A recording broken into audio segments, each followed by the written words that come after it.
Lord, thank you for your faithfulness.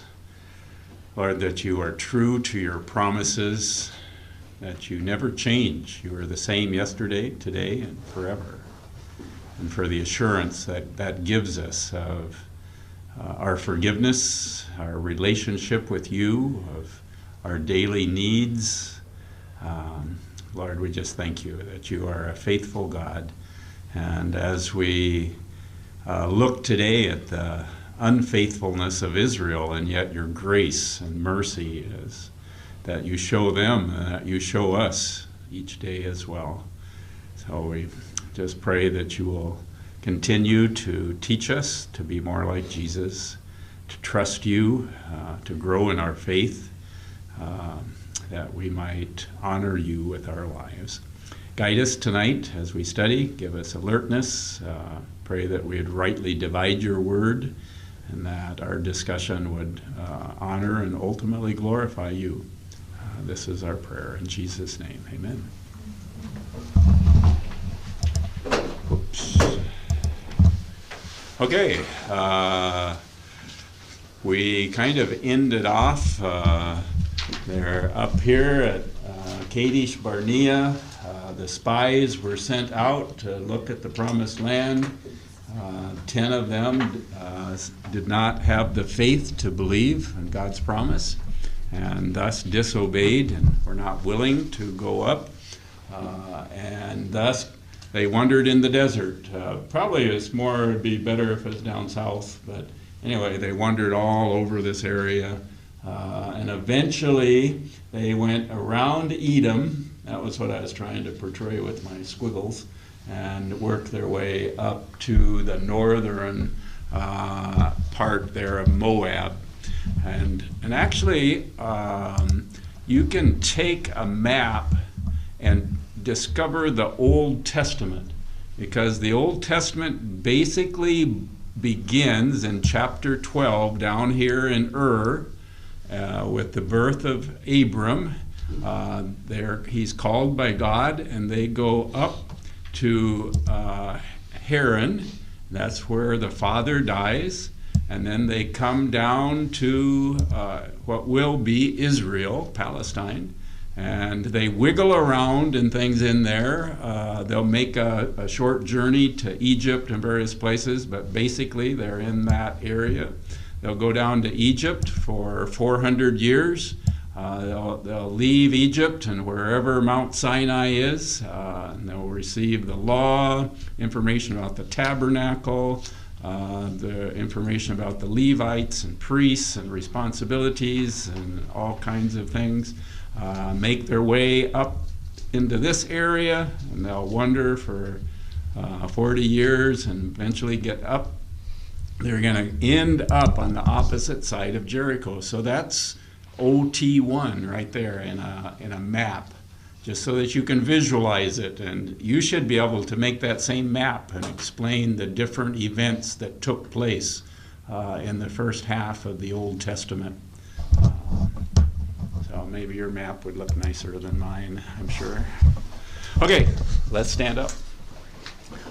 I'm going to go all the way through to the end. We're at Mount Sinai. They received the law, the tabernacle, Levites and priests, the offerings and feasts. Then the book of Numbers, they are counting the faces, the various census that they took.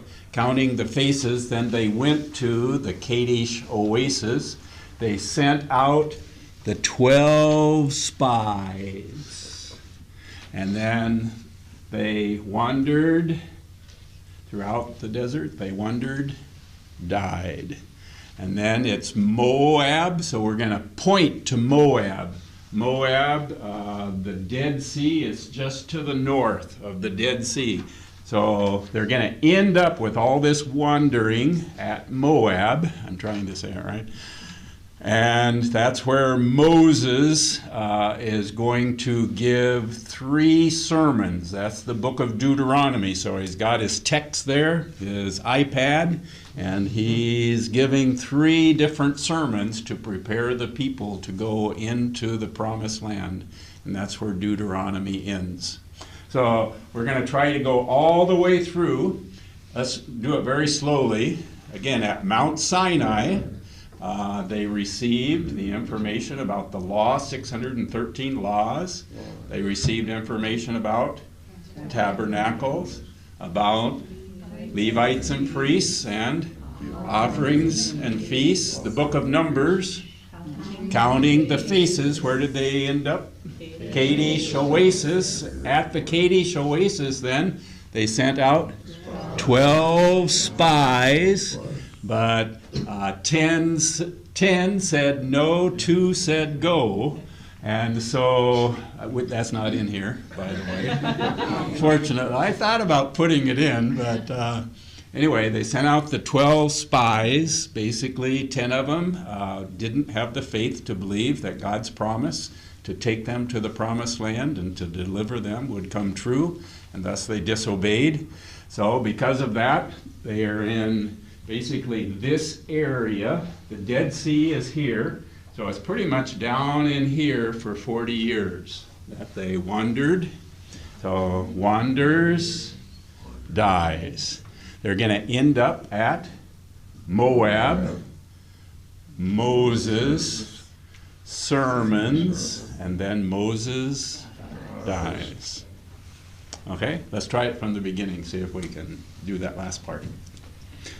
Creation, fall, flood, nations, 4,000 years, Persian Gulf, Salt, Sarah, Abraham, Lot, Terah, Tigris, Euphrates, Haran, Paradise, Sea of Galilee, Jordan River, Dead Sea, Mediterranean Sea, Israel, Ishmael, Isaac, Esau, Jacob, Joseph, Egypt, Jews, Egypt, 400 years, bondage, Moses. Let my people go. No. 10 plagues, Red Sea, Mount Sinai, law, the tabernacle, Levites and priests, offerings and feasts, counting the faces, the Kadesh Oasis, 12 spies, wanders, dies. Where'd they end up? Moab. What did they do there? Moses. What did he do? He gave 3 sermons, just sermons, but he gave 3 of them. Sermons, dies. Go Mount Sinai. Mount Sinai, laws, tabernacle, Levites and priests, offerings and feasts, counting the faces, Kadesh Oasis, 12 spies, wanders, dies, Moab, Moses, sermons, dies. Good. That's it. Then it begins with Joshua, Jordan, Jericho. Let's see. Divide. I don't remember anymore. Divide. Conquer. South, north. Divide. Oh, divide. Anyway, I forget. That's OT2. So the book of Leviticus, in basically one word. What's the theme of the book of Leviticus? 2 words, really. I always say it's one word, and so offerings and feasts. Think of the offerings, the money that he's holding up, and the turkey, the feast. Not sure if that's a turkey or not, but whatever that is. Offerings and feasts. The theme of the book of Leviticus, there were 2 parts to it. God explains to the Israelites how they were to worship in the temple and how they were to live a holy life outside of the temple. So it had to do with holiness. with worship and with life, how they were to worship in the temple and live a holy life outside of the temple. The outline, the key to the outline are the offerings and the feasts. The 5 offerings at the beginning, the 7 feasts basically at the end. And then they talked about the priests, they talked about holy living and how to have fellowship with God. So it's 5 offerings, priests, holiness, holy living, holiness and daily life, the 7 feasts and fellowship with God. Numbers, 1 word. Wanders. Very good. Okay, wanders. As they wandered through the wilderness because of their lack of faith. In 1 sentence, the theme of the book, 2 parts to it. It had to do with disbelief and thus disobedience. The consequence of disbelief and disobedience to the holy God. There is a parallelism in the outline. They're preparing to leave Sinai, and they're preparing to enter Canaan, the promised land. And then their journeys, 2 journeys. So it's preparation for departure from Sinai, journey from Sinai to Kadesh Barnea, and then journey basically to Moab, to the plains of Moab, and then preparation for entering into the promised land. You remember it? Maybe, huh? Let me ask, are you feeling like you're getting a grasp of the Old Testament? Mm-hmm.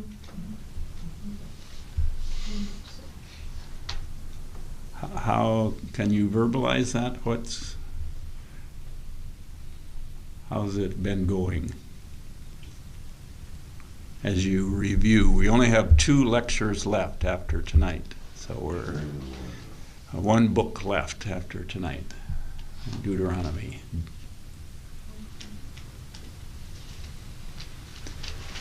What has been most beneficial there?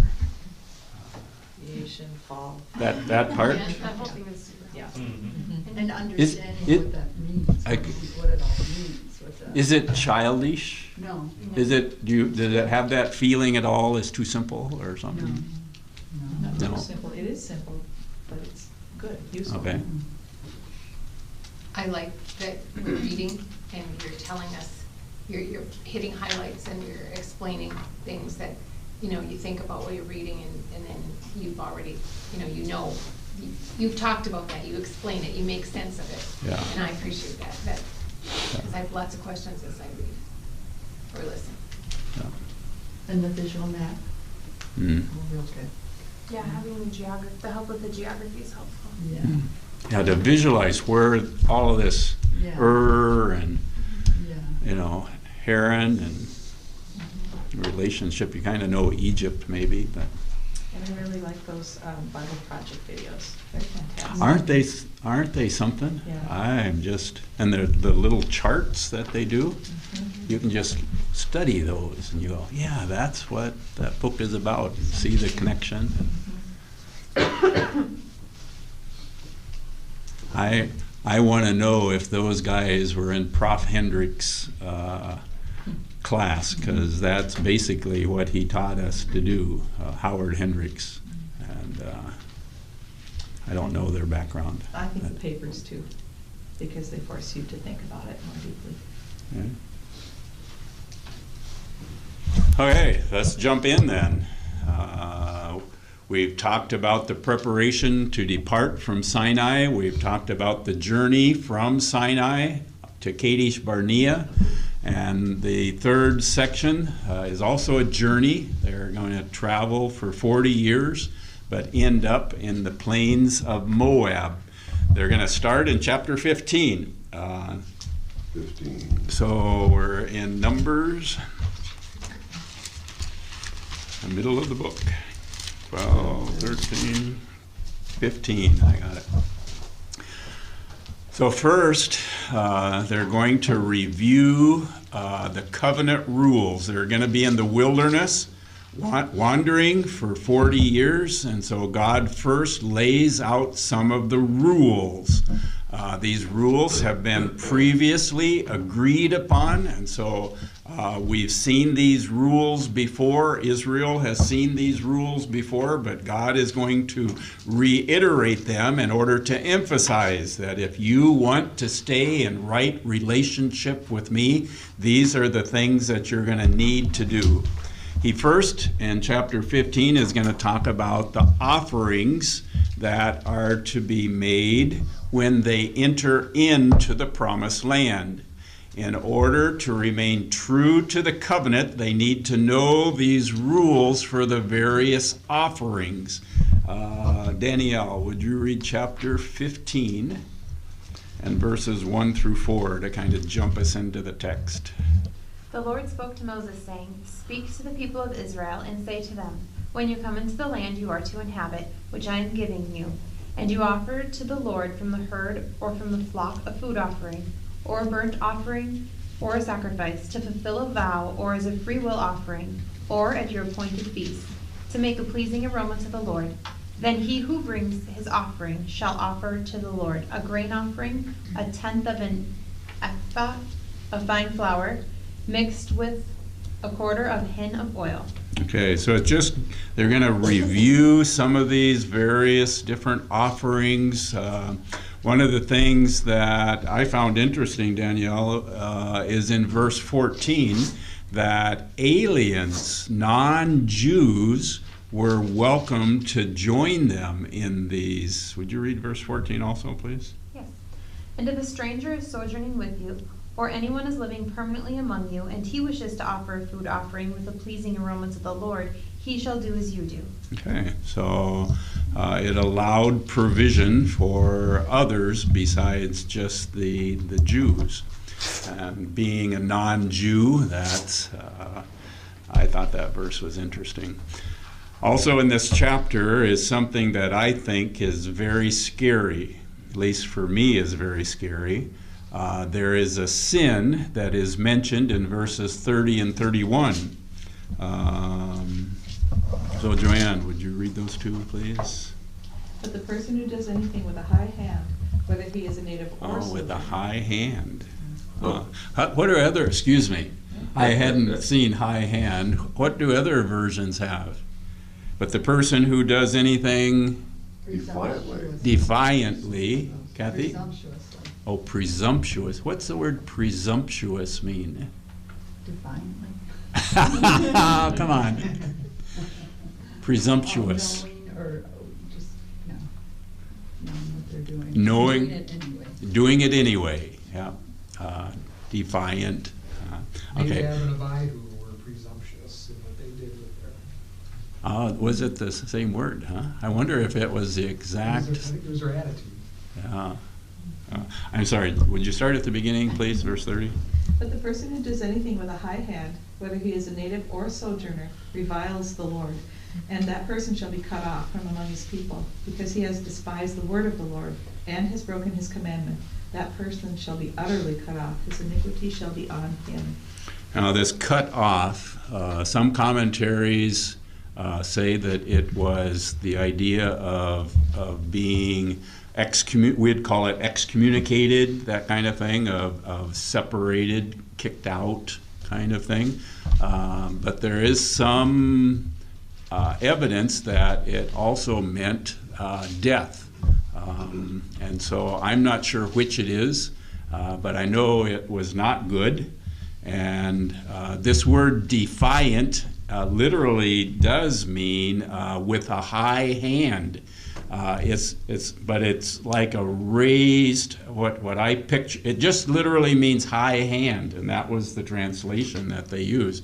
But I picture it as a hand like this raised to God, and so that's why I tried to find that picture of this gal who's in defiance against God, that I am going to sin and disobey with a clenched fist and against his commands.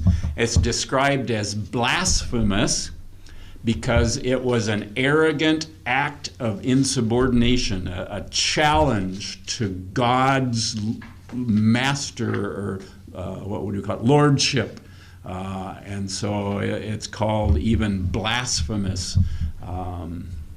His covenant demands are arrogantly being denied, and that right to do that. So anyone who is guilty of this sin must be cut off, the text says, and from his people, which is in the least would be excommunication and could even mean death. That's scary to me. As I go, whoa. So there are 3 levels of intentionality. There's unintentional sin, there's intentional sin, which has a guilt offering, and then there's the defiant sin.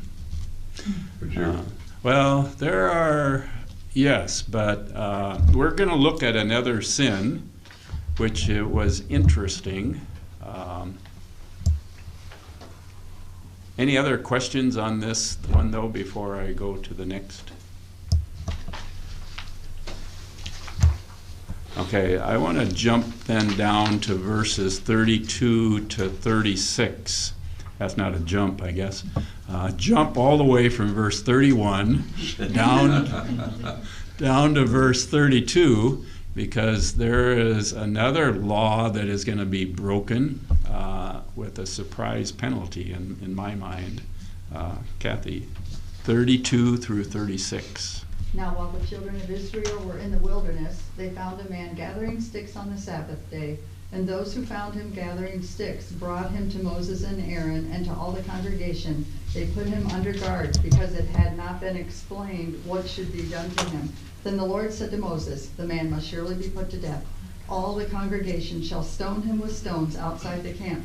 So as the Lord commanded Moses, all the congregation brought him outside the camp and stoned him with stones, and he died. What was his sin? Not resting on the Sabbath. Not resting on the Sabbath. What did he actually do? Gathering sticks. He got some sticks. And what he actually did was disobey God. Mhm. What was this Moses' penalty? No. It was God. No, God directly commanded that. Why, for a seemingly small offense, why the death penalty?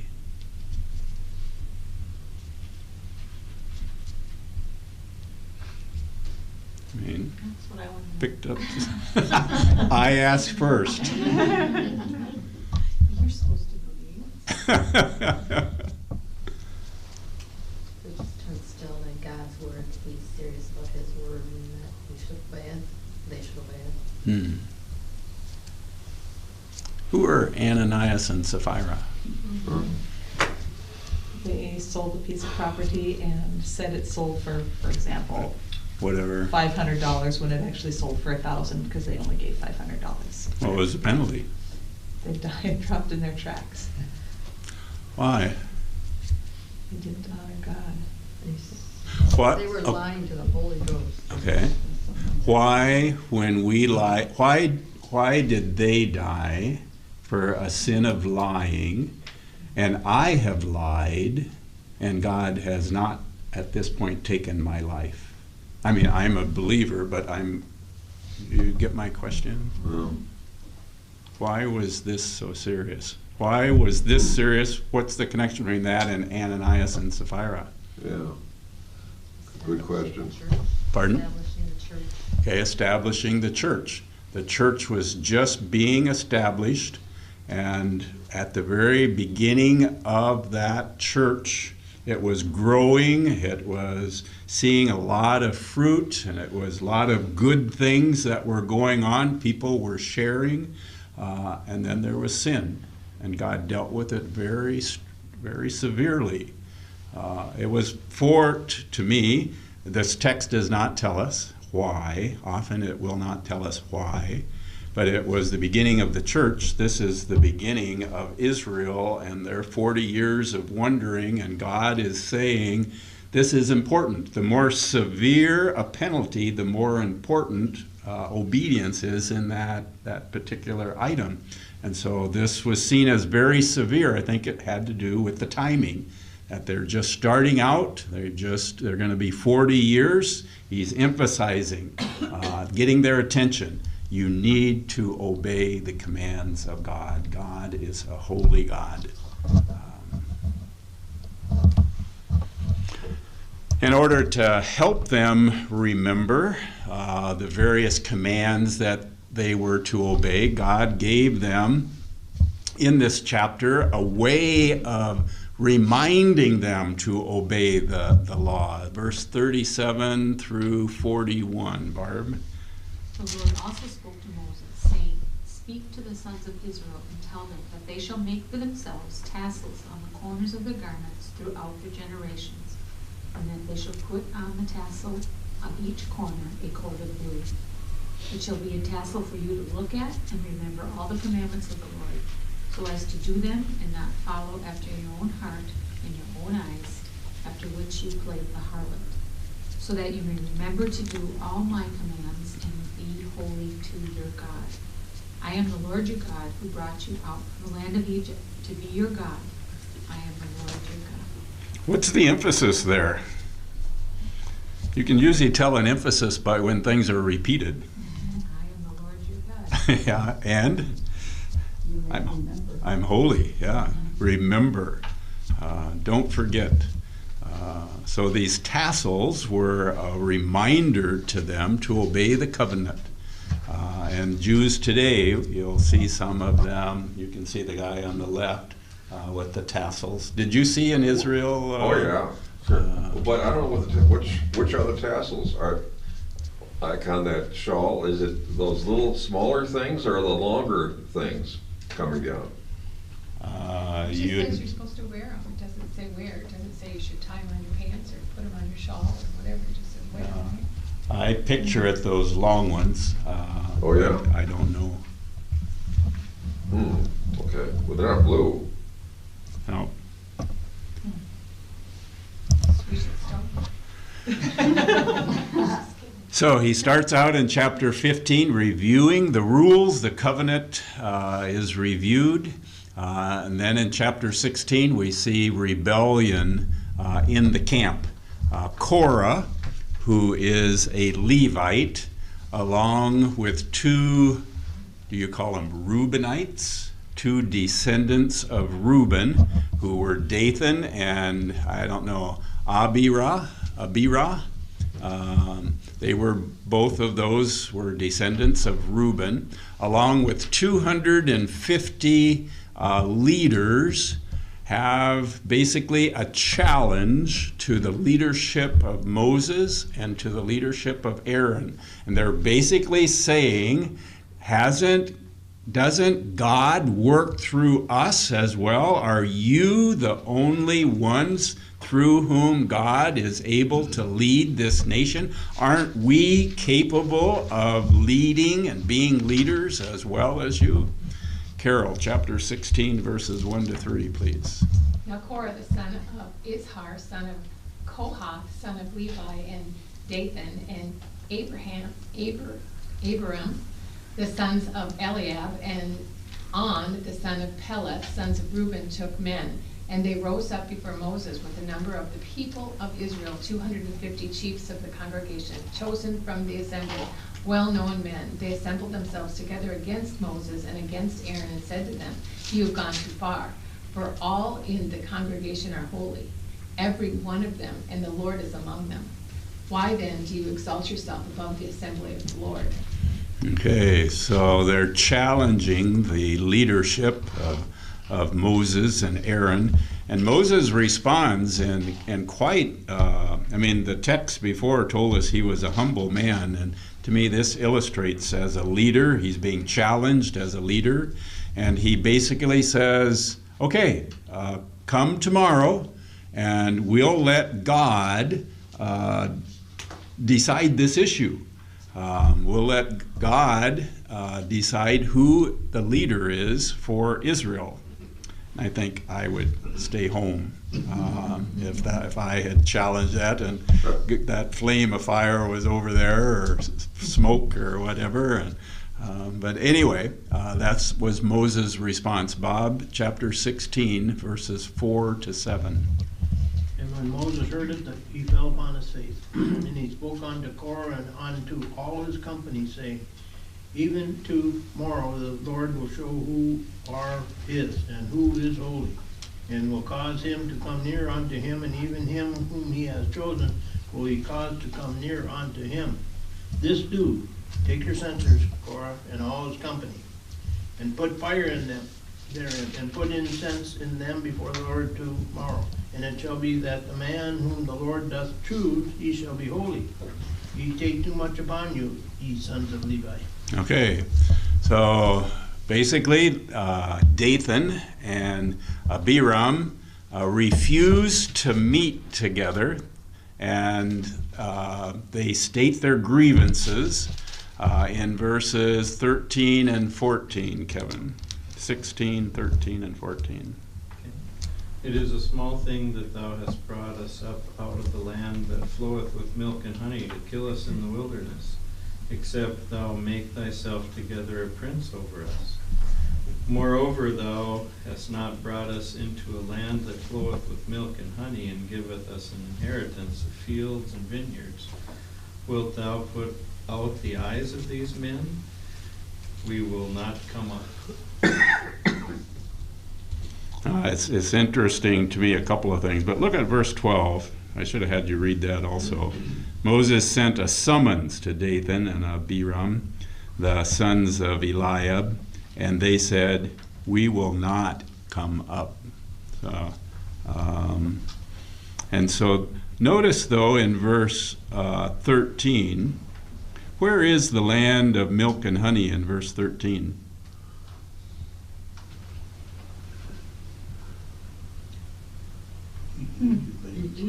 Egypt. Isn't that interesting?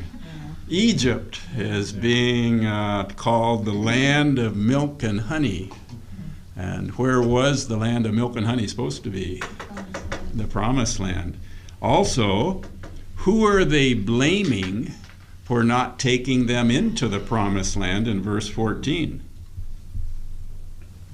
Moses. Yeah. Moses, it was you. How come you didn't bring us into the promised land? But why aren't they in the promised land? The disobedience. Disbelief and disobedience. And yet they are accusing Moses as being the one that has not led them up. So there's a rebellion, and basically Moses is going to respond by saying, God is going to judge you. And if he judges you in a normal way, we know that it is not God. But if it is an abnormal way, then we know that this judgment that is going to come upon you, that it comes from God. Verses 16 to 21. Is it Mel, I think? Yep. And Moses said unto Korah, be thou and all thy company before the Lord, thou and they and Aaron tomorrow. And take every man his censer, and put incense in them, and bring ye before the Lord every man his censer. 250 censers, thou also and Aaron, each of you his censer. And they took every man his censer, and put fire in them, and laid incense thereon, and stood in the door of the tabernacle of the congregation with Moses and Aaron. And jump down to verse 25 through 33. Continue. And Moses rose up and went unto Dathan and Abiram, and the elders of Israel followed him. Through 33. And he spake unto the congregation, saying, depart, I pray you, from the tents of these wicked men, and touch nothing of theirs, lest ye be consumed in all their sins. So they gat up from the tabernacle of Korah, Dathan and Abiram on every side. And Dathan and Abiram came out and stood in the door of their tents, and their wives and their sons and their little children. And Moses said, hereby ye shall know that the Lord hath sent me to do all these works, for I have not done them of mine own mind.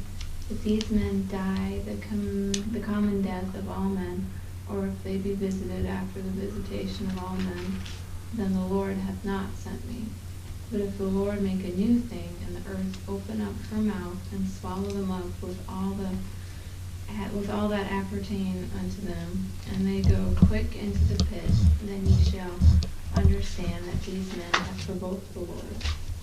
And it came to pass, as he had made an end of speaking all these words, that the ground cleaved asunder that was under them, and the earth opened her mouth and swallowed them up, and their houses, and all the men that appertained unto Korah, and all their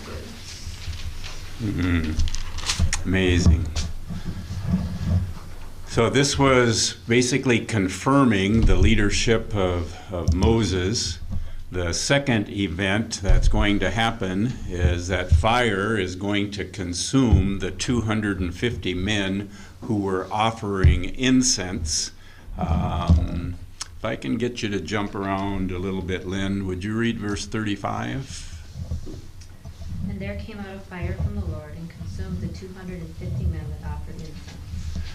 And then if that wasn't enough, the next day, all of the people grumbled. Have you ever heard that word before? They grumbled, blaming Moses and Aaron for the death of these men. So, Kathy, verse 41 to 50.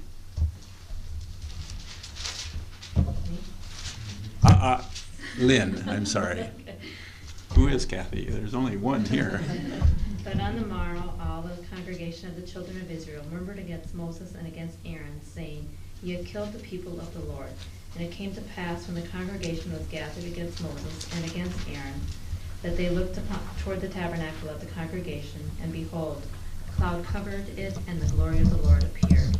And Moses and Aaron came before the tabernacle of the congregation. And the Lord spake unto Moses, saying, Get you up from among this congregation, that I may consume them as in a moment. And they fell upon their faces. And Moses said unto Aaron, Take a censer, and put fire therein from off the altar, and put on incense, and go quickly among the congregation, and make an atonement for them. For there is wrath gone out from the Lord, the plague is begun. And Aaron took as Moses commanded, and ran into the midst of the congregation. And behold, the plague was begun among the people. And he put on incense, and made an atonement for the people. And he stood between the dead and the living, and the plague was stayed. Now they that died in the plague were 14,700, beside them that died about the matter of Korah. And Aaron returned unto Moses unto the door of the tabernacle of the congregation, and the plague was stayed. Okay. Let me make two applications. One has to do with God and again, His holiness, the character of God.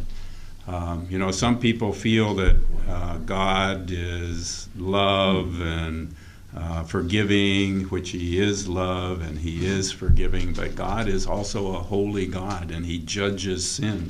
And we see that judgment here with, 14,700 people who died in this plague. What was their sin? Grumbling. What's another word for grumbling? Complaining. Ooh, that one fits to me. That fits closer to home. As I go, how about me? With grumbling or complaining. It's easy to judge these people. Don't they know by now that they shouldn't be murmuring against God's chosen leaders? Look at what just happened. And it was, when did this take place? The very next day. And yet, what do they say? The apple doesn't fall far from the tree? Something like that. That how often are we guilty of complaining against the leaders that God has given to us, or complaining and griping about various whatever. There was a saying one time, it said, Christians who have every reason to be people of thanksgiving seem to hunt for every reason to complain. And all too often that reflects my life and things of complaining and murmuring. So anyway, that's too convicting. Let's go to It's worse than that, isn't it? I mean, instead of just grumbling, it's also blaming something. Instead of blaming themselves, they're blaming someone else. Yeah, we would never do that. These people were really bad. Okay, chapter 17. Chapter 16, God confirmed Moses as the leader of Israel. Now in chapter 17, he's going to confirm Aaron as the high priest.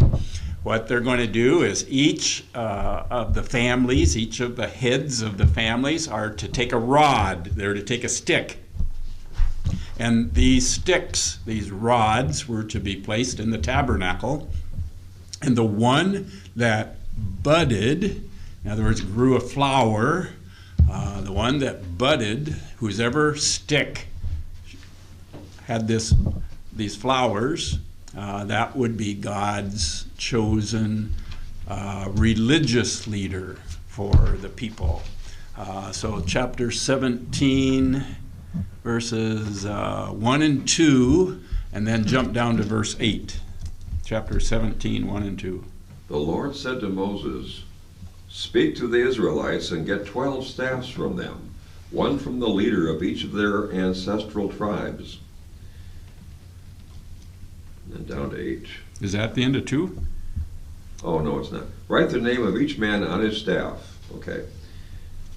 The next day, Moses entered the tent of the testimony and saw that Aaron's staff, which represented the house of Levi, had not only sprouted, but had budded, blossomed, and produced almonds. Yeah. So not only were there flowers, there was fruit. Basically confirming Aaron as the spiritual leader, as the high priest, and the Levites as those spiritual, that tribe. So in chapter 18, the responsibilities for the priests, for the Levites, is described. And it's probably because of this rebellion that just took place in chapter 16. Chapter 17, God confirms Aaron and the Levites as his chosen ones to be the religious go-between. And chapter 18 then is going to share the responsibilities that these priests have. And that's verses 1 to 7. Verses 8 to 32, there's a remuneration that the Levites are to receive, the priests are to receive. They are to take a portion of the offerings. They're not to have an inheritance, but rather their inheritance is to be this portion of the various offerings that are given. So chapter 18, Daniel, verses 8 to 11. Then the Lord spoke to Aaron, "Behold, I have given you charge of the contributions made to me, all the consecrated things of the people of Israel. I have given them to you as a portion, and to your sons as a perpetual due. This shall be yours of the most holy things reserved from the fire. Every offering of theirs, every grain offering of theirs, and every sin offering of theirs, and every guilt offering of theirs, which they render to me, shall be most holy to you and to your sons." Okay, but of this offerings that they received, they were required to also give a tithe of these offerings. Verse 26, Daniel. "Moreover, you shall speak and say to the Levites, when you take from the people of Israel the tithe that I have given you from them for your inheritance, then you shall present a contribution from it to the Lord, a tithe of the tithe." A tithe of the tithe. So as a pastor or as a Christian leader, we are not exempt from giving a tithe, even as we get our salary from the people's tithe. The pastor, to me, the application for today would be the Christian leaders today also are to give a tithe. What is a tithe? 10%. What's our responsibility today concerning a tithe? Pardon? We're to give with a joyful heart. Okay, we're to give with a joyful heart. I don't think it says that we're supposed to tithe. I think it's just like, it's very similar, I think, to the Sabbath. The Sabbath was, it was for us, and the Sabbath was God knew that we needed to take time to acknowledge who he was and to reflect on what he's done and all of that. So he gave us the Sabbath. He didn't need the seventh day of rest. He needed us to have the Sabbath. Just like this, we need to give back to God, because when we do, and this is me, I don't have any scripture on this. This is me. This is the book of Carol, 2 through 5. And so, just say it's the law. So I think that what we need to do is give back, because when we do that, we release. We're saying, I trust you, God. I don't have to hold on to this. I trust you, God. Okay. And so telling us that we have to give back to God is So we're to give joyfully. For us. Good, thank you. from our heart. How much? Generously and without resentment.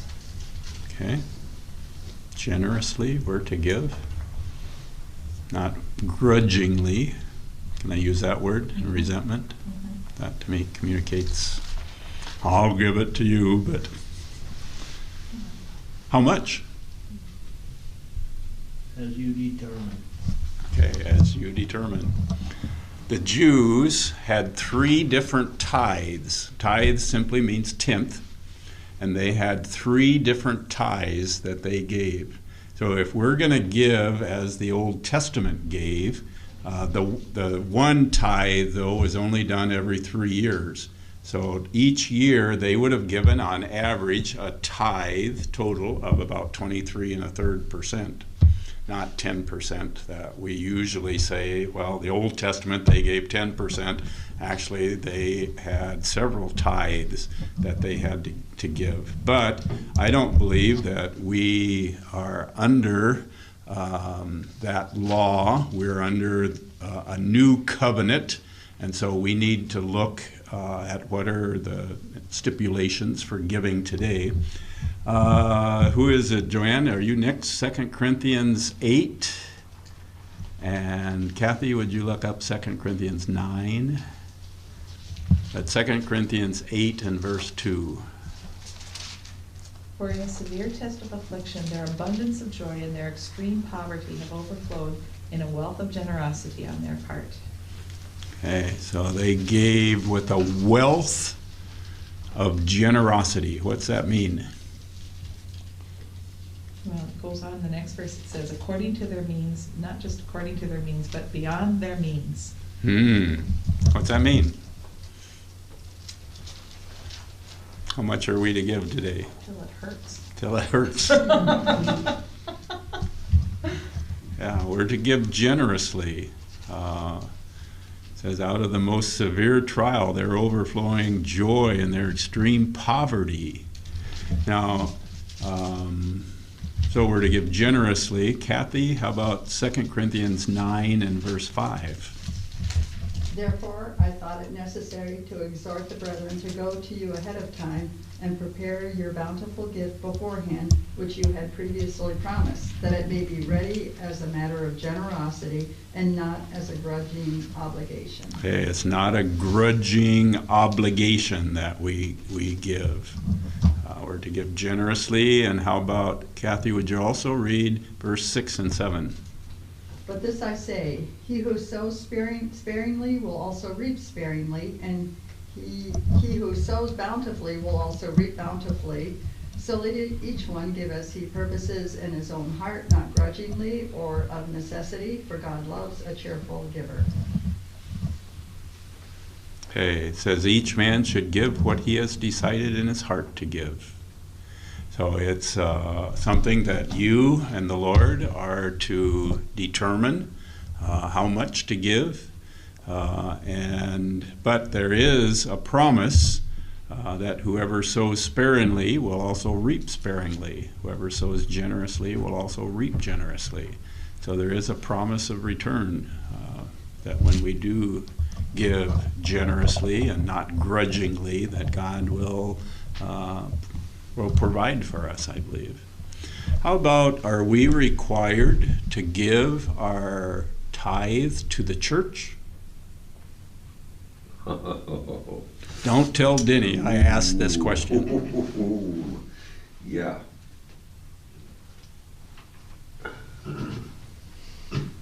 Can I give my tithe to Timbuktu, whoever?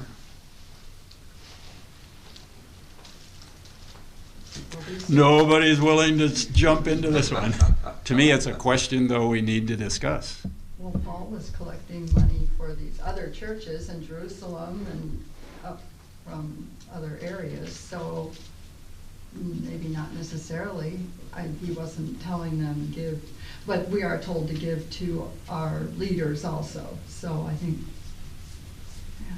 You remember the verse that said, he who, something about is a teacher is worthy of his hire, something to that effect. So our teachers are, just want to know. But it's Joking. interesting you brought up about the tithe not being a specified amount. So legalism would say then all of your giving should go to your leaders, and I don't think that's so. I don't think all of your giving, because, so we don't have a definite tithe. Okay.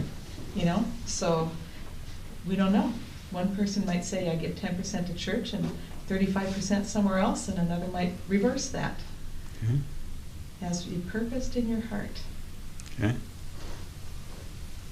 Unless Bob? I missed it, I don't think that Denny gave a sermon this fall on the tithe and the other one that gives more than a tithe.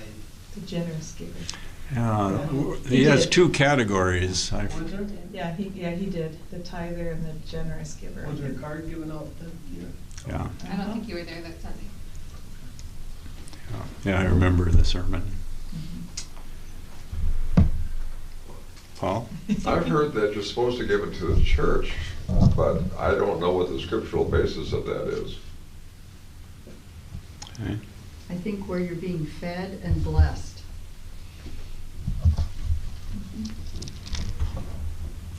Yet not exclusively. Otherwise, nobody's ever going to give to Focus on the Family, for example. Maybe you listen to them on the radio. Or to missionaries who aren't teaching youth, Yeah. Yeah.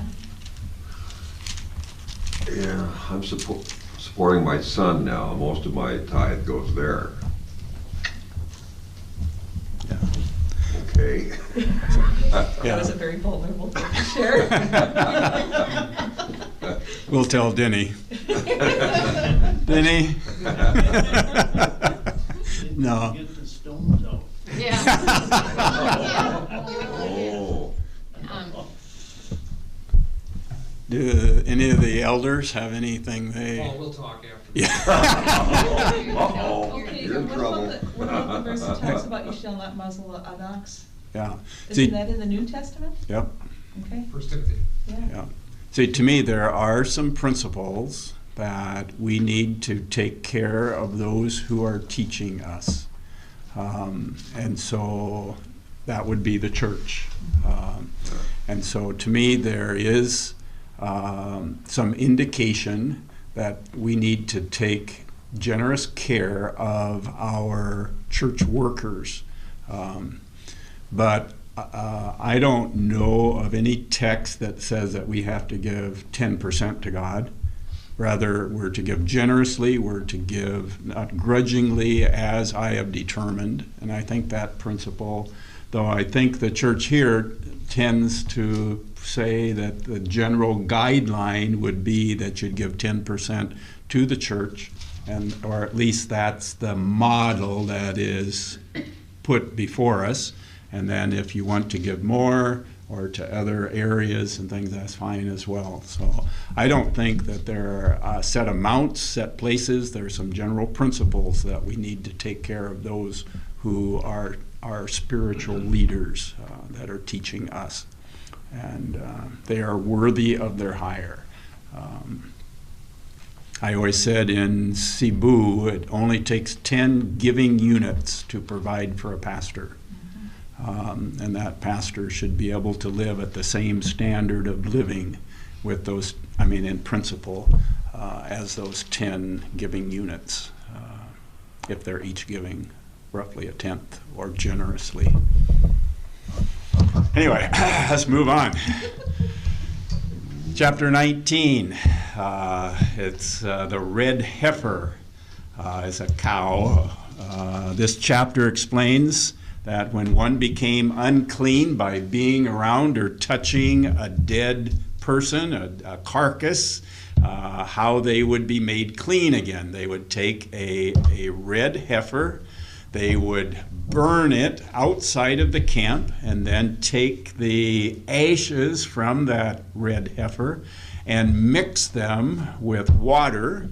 And then whenever someone was unclean from touching a carcass, this water was to be sprinkled on that person in order as for them to become clean. Chapter 19, verses 17 and 18. Is it Barb, maybe? 19, verse 17 and 18.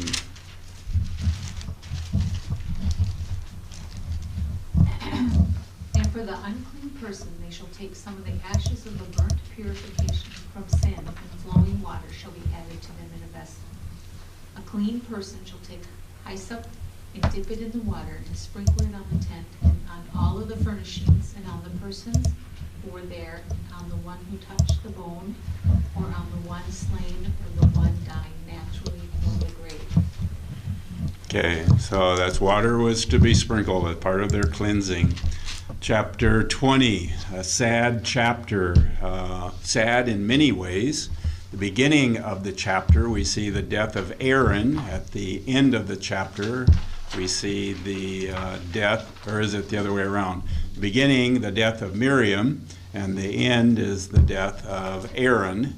And then in the middle, we see the sin that's going to keep Moses out of the promised land. So if we could kind of jump around chapter 20, Carol, verse 1.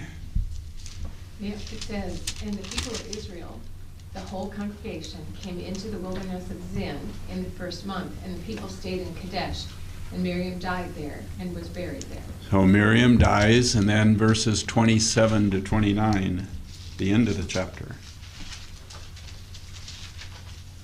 And when all the congregation saw that Aaron had perished, all the house of Israel wept for Aaron 30 days. I just have verse 29.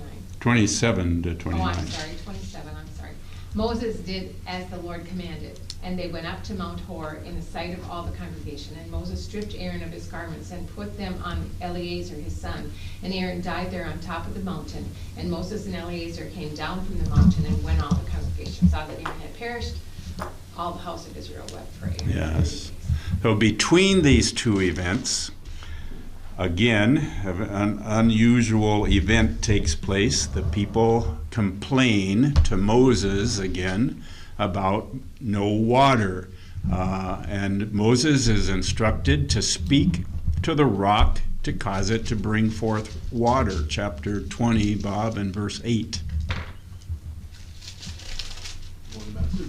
Take the rod and gather all the assembly together, thou and Aaron thy brother, and speak ye unto the rock before their eyes, and it shall give forth his water, and thou shalt bring forth to them water out of the rock. So thou shalt give the congregation and their beasts drink.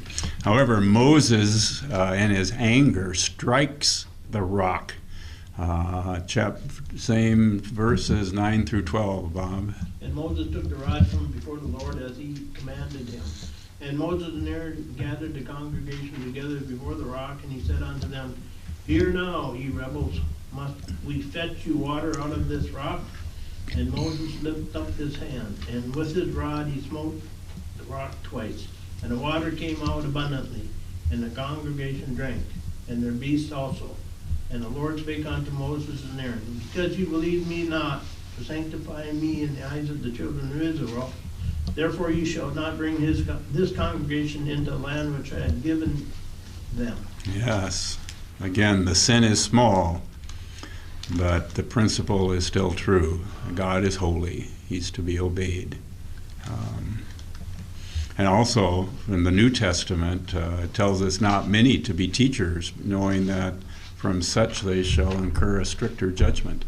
And as a leader of the community, Moses was responsible for obeying God. Also in this chapter, the Israelites are to pass through Edom.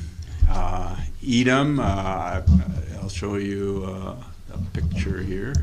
Edom is kind of to the south of the Dead Sea there, if you can see. They're going to be going, they want to pass through Edom. The Edomites were descendants of Esau, but the Edomites do not want them to go through their land, and so Moses is going to skirt and go around Edom rather than pass through Edom. Who's next? Whoever that is, chapter 20, verses, let's see, where are we at?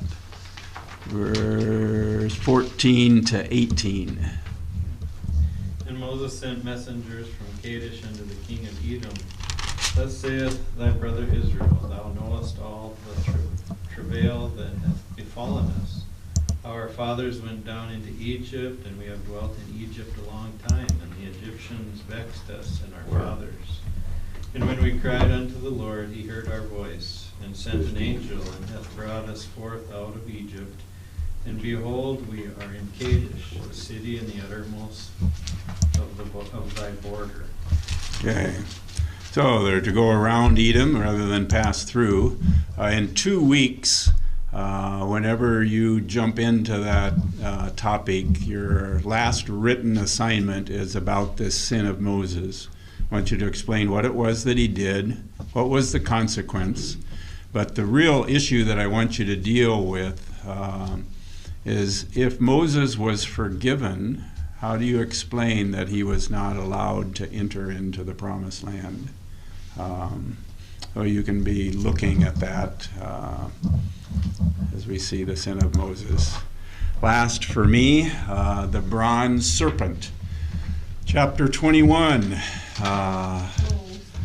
The people, for the 10th and last time, are going to complain to Moses about the food and water situation. Verses 4 and 5. 21 verses 4 through 5. And they journeyed No. from Mount Tor by the way of the Red Sea to compass the land of Edom. And the soul of the people was much discouraged because of the way.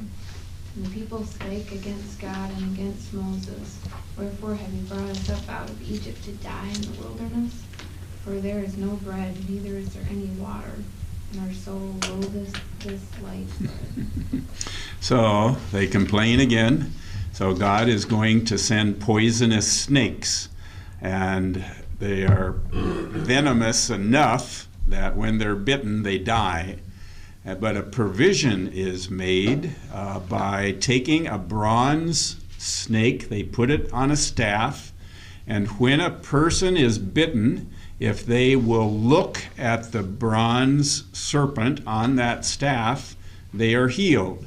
And if they refuse to look at the snake, then they die after they are bitten. Mel, would you also read verses, is it 8 and 9, I think? 21, 8 and 9? And the Lord said unto Moses, Make thee a fiery serpent, and set it upon a pole. And it shall come to pass that every one that is bitten, when he looketh upon it, shall live. And Moses made a serpent of brass, and put it upon a pole. And it came to pass that if the serpent had bitten any man, when he beheld the serpent of brass, he lived. Okay. So was this a medically verifiable healing that would take place? What's the issue here?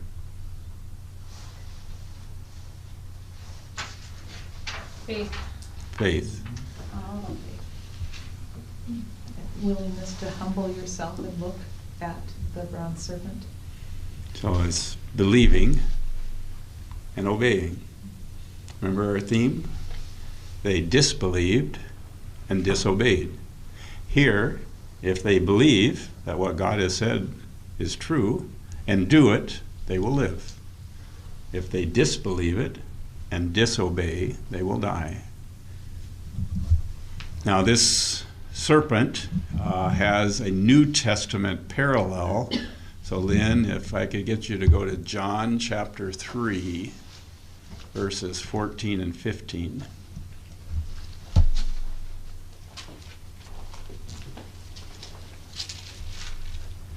And as Moses lifted up the serpent in the wilderness, even so must the Son of Man be lifted up, that whosoever believeth in him should not perish, but have eternal life. So what's the parallel?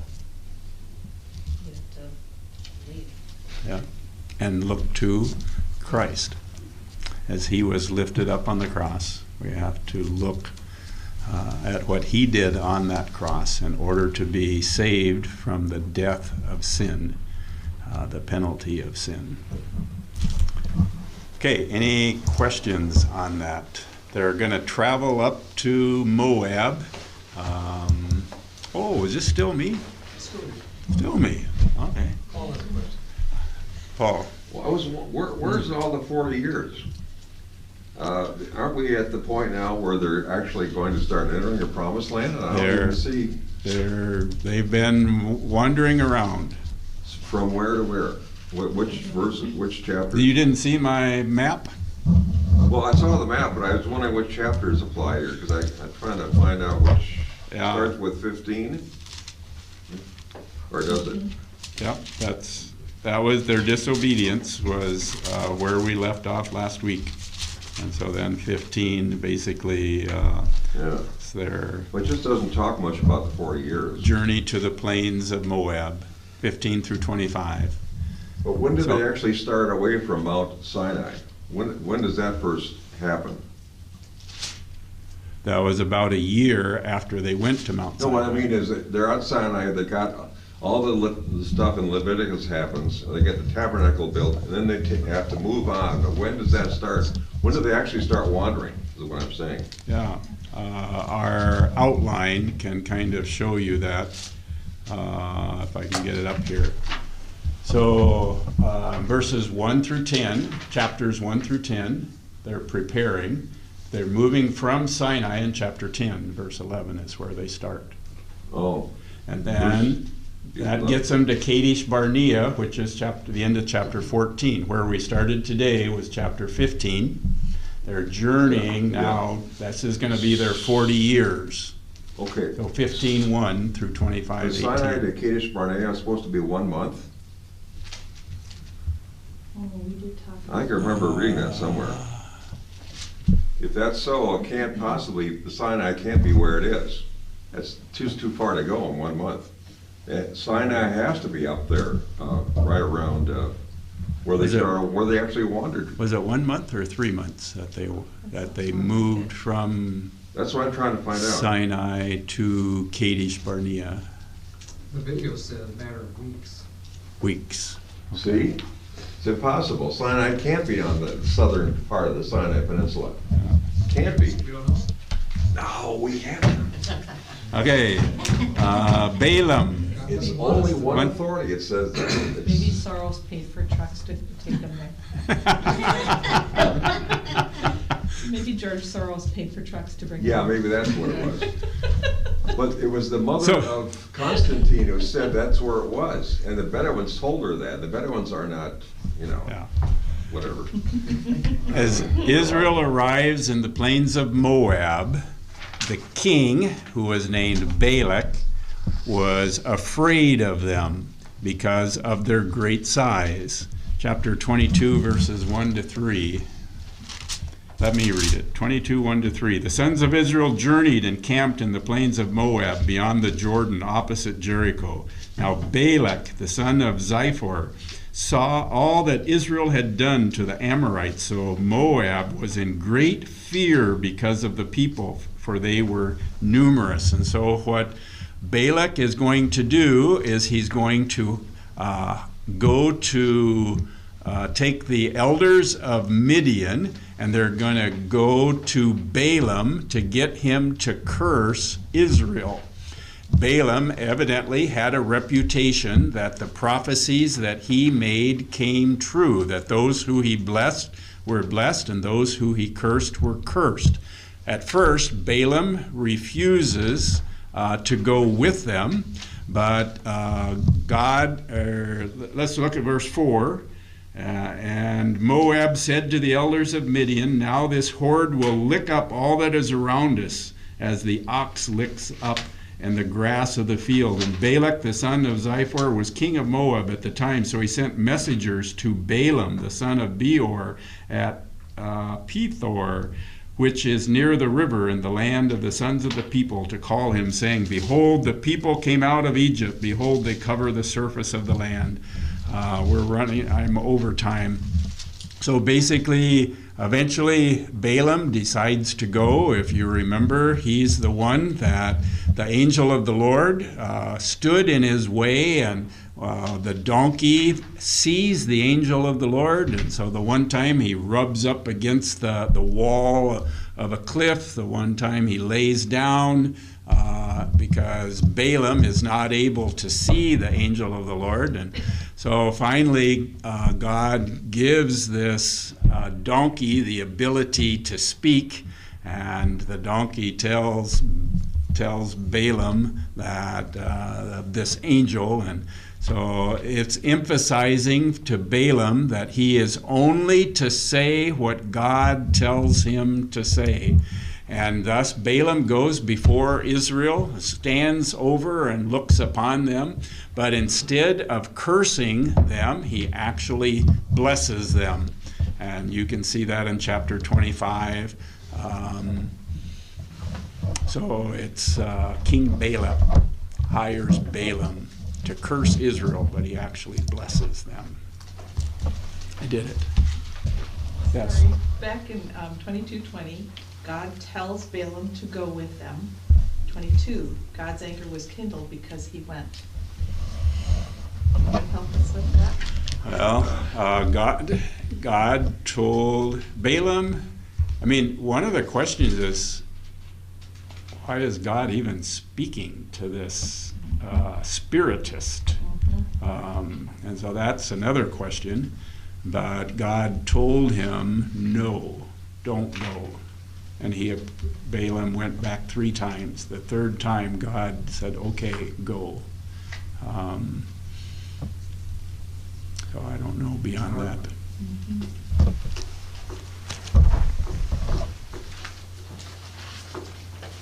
So the Israelites are right on the cusp of entering the Promised Land. We're going to get some additional instructions here, starting in Numbers chapter 26. But before they start moving into the land, they're given an assignment. Danielle, if you could read Numbers 26, verses 1 and 2, please. After the plague, the Lord said to Moses and to Eleazar, the son of Aaron, the priest, "Take a census of all the congregation of the people of Israel, from 20 years old and upward, by their fathers' houses, all in Israel who are able to go to war." Okay, so we know that they had taken a census earlier to find out how many were available to go to war. That was before the journey began. But now, at the end of their 40 years of journey, there's going to be another census taken to see who is available to go to war, because they're still interested in fighting against those who are currently occupying the Promised Land. We're going to have to drive them out. So they're going to need to know how many men are available for doing that. So a census is taken. And that's basically what's covered in the rest of chapter 26. But here are the results of the census. You can see how things have changed from the last census. The tribe of Reuben has decreased by 2,770. Oh. The tribe of Simeon has decreased by 31,100. Gad has decreased by 5,150. The tribe of Judah is up 1,900. It's kind of like the stock market. Issachar is up 9,900. Zebulun is up 3,100. Manasseh did real well. They're up 20,500. Ephraim is down 8,000. Benjamin is up 10,200. Dan is up 1,700. Asher 11,900, and so on. And Naphtali is down 8,000. So the net change here from one census to the other works out to be 1,820 people, a decrease of 1,820 people. So going by what we knew from the first census, about 1.2 million had died during the 40 years of wandering that the Israelites experienced. So now their current number Danielle, if you could read chapter 26 and jump down to verse 51.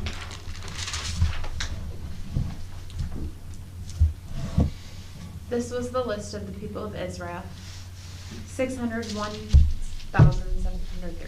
Okay, so the 11 tribes, as of this census in Numbers chapter 26, is made up of 601,730. And the land was to be divided based on their size. Joanne, if you could read 52 to 56, please. And the Lord spoke to Moses, saying, Among these the land shall be divided for inheritance according to the number of names. To a large tribe you shall give a large inheritance, and to a small tribe you shall give a small inheritance. Every tribe shall be given its inheritance in proportion to its list, but the land shall be divided by lot. According to the names of the tribes of their fathers they shall inherit. Their inheritance shall be divided according to lot between the larger and the smaller. So there's two factors that are going to come into play here when it comes to determining who gets what land. That's the size of the tribe, and then also by lot as well.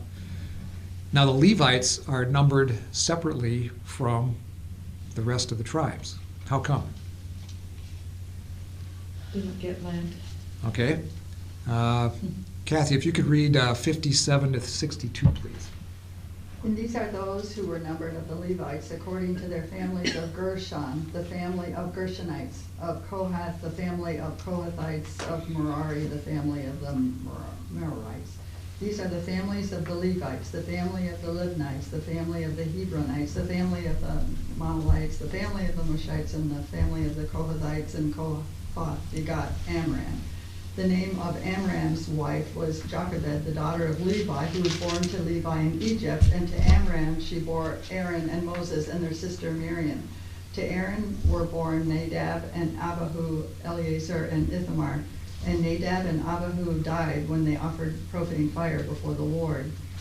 Now those who were numbered of them were 23,000, every male from a month old and above, for they were not numbered among the other children of Israel, because there was no inheritance given to them among the children of Israel. So the Levites don't get any land. There's no inheritance, no land inheritance for them because they're dedicated to the Lord. What's the difference in the counting between the other tribes and the Levites? A month old instead of 20 years It's a old. month old instead of 20. So they're going all the way down to the month old. The males that are a month old or more for the Levites, whereas for the rest of the tribes it was the 20-year-olds. But it's important to realize that all of these people, this 601,730, were different from those who were numbered in the first census. Barb, if you could read 63 to 65, please. These are those who were numbered by Moses and Eleazar the priest, who numbered the sons of Israel in the plains of Moab by the Jordan at Jericho. But among these there was not a man of those who were numbered by Moses and Aaron the priest, who numbered the sons of Israel in the wilderness of Sinai. For the Lord had said of them, they shall surely die in the wilderness. And not a man was left of them except Caleb the son of Jephunneh and Joshua the son of Nun. Joshua the son of Nun. So out of that whole group, they're the only two that survived the trip, the 40 years of wandering. So the census has been taken. Chapter 27, some additional instructions are given on the law of inheritance as well. Carol, if you could read 27, verses 1 through 4, please. Then drew near the daughters of Zelophehad, the son of Hefer, son of Gilead, son of Machir, son of Manasseh, from the clans of Manasseh, the son of Joseph. The names of his daughters were Bala, Noah, Hagla, Milcah, Tirzah. Stop laughing. No, it's not the reading, it's the Hagla name. Yeah, right? All right. How far was I supposed to go, Chris? I'm sorry. Verse 4. Okay, and they stood before Moses and before Eleazar the priest and before the chiefs and all the congregations at the entrance of the tent of meeting, saying, Our father died in the wilderness. He was not among the company of those who gathered themselves together against the Lord in the company of Korah, but died for his own sin, and he had no sons. Why should the name of our father be taken away from his clan because he had no son? Give us a possession among our father's brothers. Okay, so these daughters, they've got an argument here. they're going to be squeezed out of this allocation of the land because they're daughters. They're not males. So Moses brings this matter to the Lord in Numbers 27. Bob, if you could read verses 6 and 7. The Lord responds to Moses' question about this. And the Lord spake unto Moses, saying, the daughters of Zelophehad, whatever, speak right, thou shalt surely give them a possession of an inheritance among their father's brethren, and thou shalt cause the inheritance of their father to pass on to them. So God agrees that they have a point. And so he lays out the plan for how this is supposed to work. These laws of inheritance should work. So here's the example of the plan as it's laid out in basically up through verse 11, is that when a man dies, the first choice, I guess you could call it, first preference is that man's son to inherit that property, that land. If there is no son, then the second choice, I guess you could call it, goes to the man's daughters. If there are no daughters, then it goes to the man's brothers. That's the third choice. The fourth choice, if there are no brothers, is the man's uncles. And then finally, if there are no uncles involved here, for this man who dies, the fifth choice is the nearest relative in his own family. So God establishes this law of inheritance that should be followed by the Israelites in the event of these different sets of circumstances that come up. Like in the book of Ruth. Like in the book of Ruth. Exactly. Kinsman Redeemer. All right, continuing on in chapter 27. Moses gets a little glimpse of the promised land. Kevin, if you could read 27 verses 12 through 14, please. And the Lord said unto Moses, Get thee up into the mount Abiram, and see the land which I have given unto the children of Israel. And when thou hast seen it, thou also shalt be gathered unto thy people, as Aaron thy brother was gathered. For ye rebelled against my commandment in the desert of Zin, in the strife of the congregation, to sanctify me at the water before their eyes. That is the water of Meribah in Kadesh in the wilderness of Zin. Okay, so we know about Moses' sin where he struck the rock rather than speaking to it as commanded by God. And as a result, he is not eligible to enter the promised land. But God gives him a glimpse of it. If you look on our map here, way up in the upper right, you can see Mount Nebo. This probably took place on Mount Nebo. Moses was able to stand up there. He's just across the Jordan River, just on the east side of the Jordan River, and he's able to look out over the promised land from that mountain. If I could just say that I was up there along with our group. Okay. And it's interesting, someone had, Moses is supposedly buried somewhere on Mount Nebo. Someone has erected a giant round, what do you call that stone that slides in front of the grave? Tombstone. Yeah, a giant tombstone. It says this is Moses' tombstone. Oh. We don't know where he's buried, but this is his tombstone. Yeah, no, we don't know where he's buried. And that's on purpose. Who buried Moses? We'll jump ahead here a little bit. God buried Moses. So God is the only one who knows where Moses is buried. Now, in this particular case, Moses gets this opportunity to see the promised land. Now, we know that it's a result of his disobedience. But Melanie, if you could read verses 15 to 17 of chapter 27, please. And Moses spake unto the Lord, saying, Let the Lord, the God of the spirits of all flesh, set a man over the congregation, which may go out before them, and which may go in before them, and which may lead them out, and which may bring them in, that the congregation of the Lord be not as sheep which have no shepherd. So rather than lapsing into self-pity because he's not able to make this move into the promised land, Moses says, God, in my place, I want you to appoint someone who will be a shepherd to the people. You'll notice in verse 16, he refers to God in a particular way. How does he refer to God? The God of what? The spirits of all flesh. The spirits of all flesh. There's only two places where that phrase is used, at least in Numbers that I'm aware of. The other is back in Numbers 16, verse 22, where God is pulling out those who are in the rebellion of Korah. And essentially what it's boiling down to is God has this omniscient understanding of what's going on in everyone's minds. He knows what the motivations are and things like that. So Moses is asking God, pick someone who is going to be someone who, look at what's in their heart, what's in their mind of that individual. And by doing so, that's going to ensure the wisdom of the successor. God's choice will be the right choice because God is able to look at the hearts and minds of the individuals who are involved. And Moses is looking for someone who will be a leader who would be like a shepherd. And God's choice in this whole thing is Joshua. Lynn, if you could read 18 to 20, please.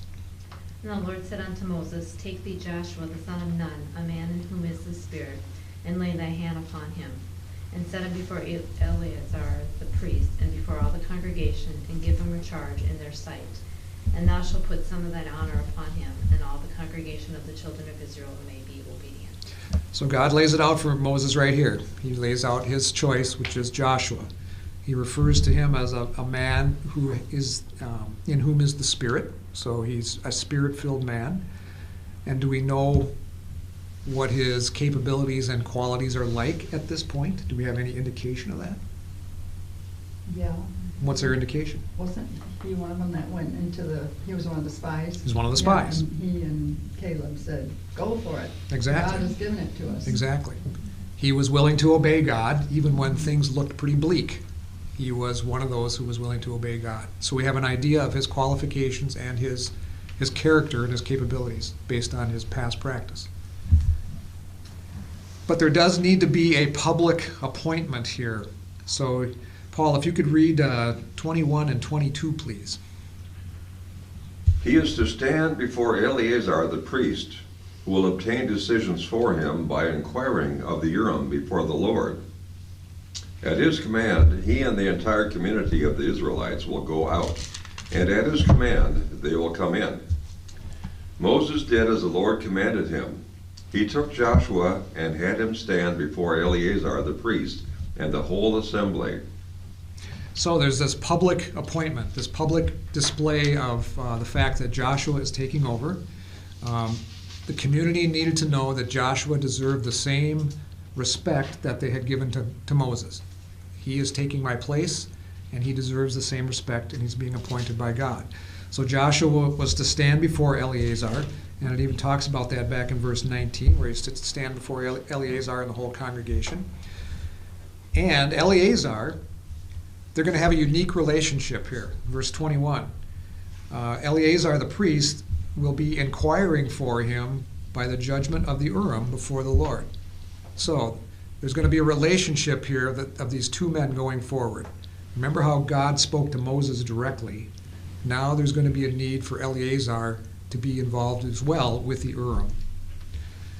So Eleazar would reveal the will of God as it's being presented to them through the Urim, and then Joshua would carry out God's direction from there. So there's a unique relationship between these two.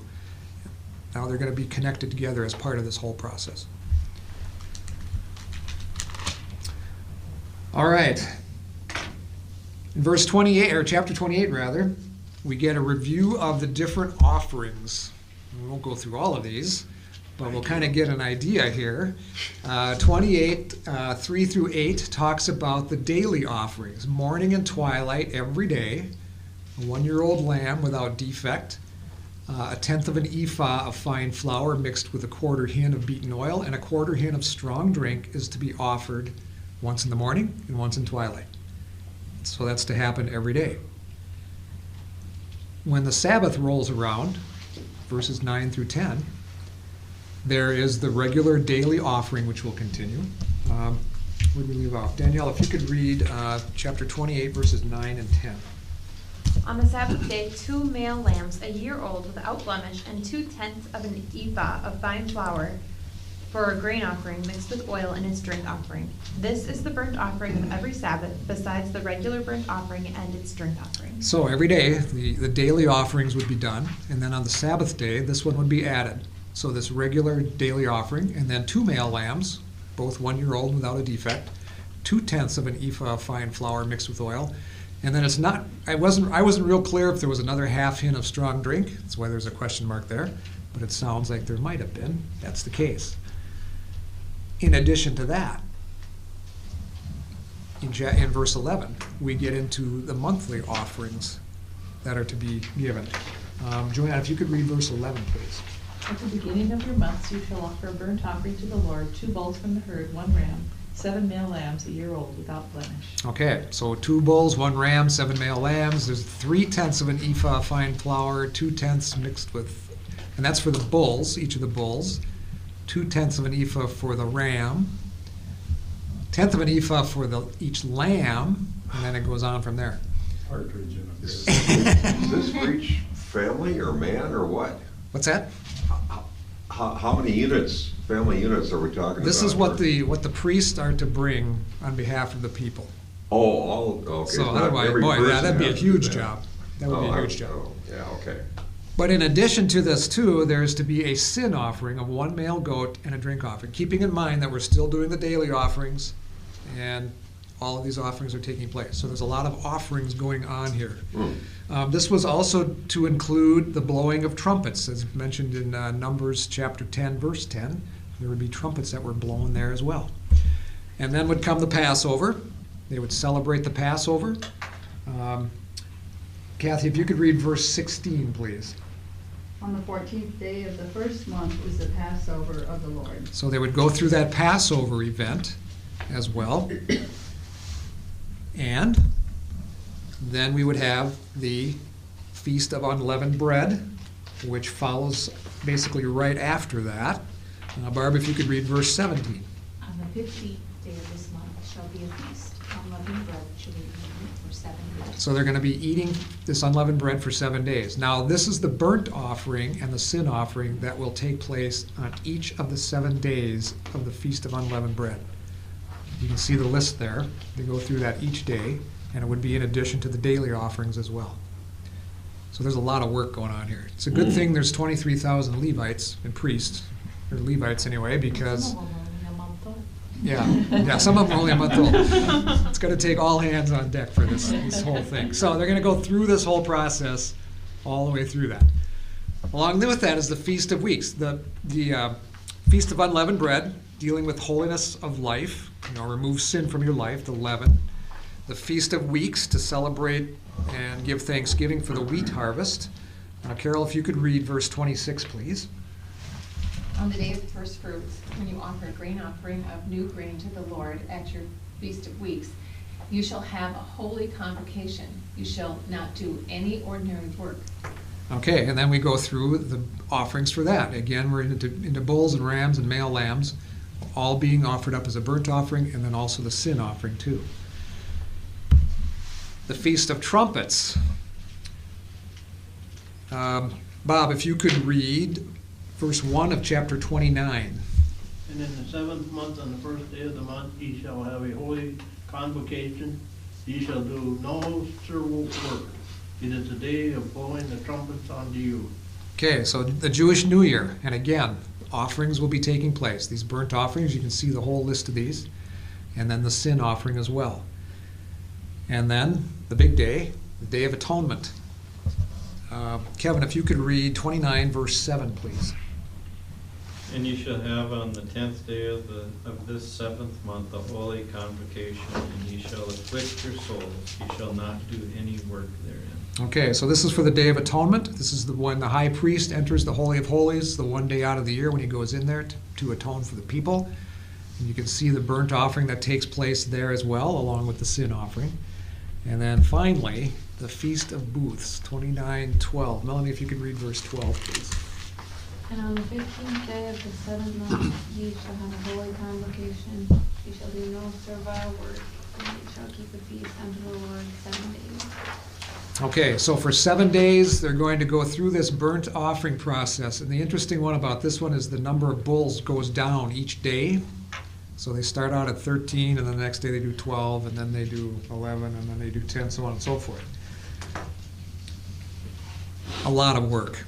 A lot of things to keep track of. Yeah. It's It's a big deal. But the expectations are that they will follow through on this process, because that's the expectations that God has made. As they're getting ready to go into the promised land, in chapter 30, Moses also talks about the issue of vows. What about vows? A vow to God could be made. They could vow to do something, or they could vow to stop doing something. And it's usually for a designated period. Numbers chapter 30 doesn't really specify how these vows should be made or what kind of vows were going to be made. But the point of the chapter is to really demonstrate the importance of keeping the vows that are made. Essentially what it works out to be is a man who makes a vow is unconditionally bound by his vow. If a woman makes a vow, there are some conditions, I guess you could say, that might get her out of keeping it. If she's unmarried and in her father's house, her father can forbid her, and if he forbids her on the day he hears of it to follow through on this vow, then she is released from the vow. If she's married and her husband forbids her on the day that he hears about the vow, then she too would be released from it.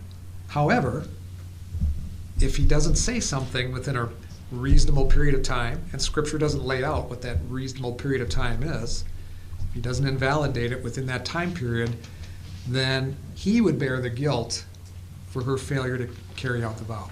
He becomes accountable to do that, to carry out that vow or to see that the vow is carried out. And the only way out of it is to offer up a sin offering as specified in Leviticus chapter 5. And a widow or a divorced woman is bound by her vows. So similar to a man. But if there is a woman who is unmarried and has her father step in, or if she's married and her husband steps in, she's released from that vow. Again, the main point here is that God takes the issue of these vows very seriously. We're not told what the vows might be or how they're done specifically, but it's a serious issue. Chapter 31, we get into the issue of the Midianites. Where did we leave off? Lynn, if you could read chapter 31, verses 1 through 4, please. And the Lord spake unto Moses, saying, Avenge the children of Israel of the Midianites. Afterward shalt thou be gathered unto thy people. And Moses spake unto the people, saying, Arm some of yourselves unto the war, and let them go against the Midianites, and avenge the Lord of Midian.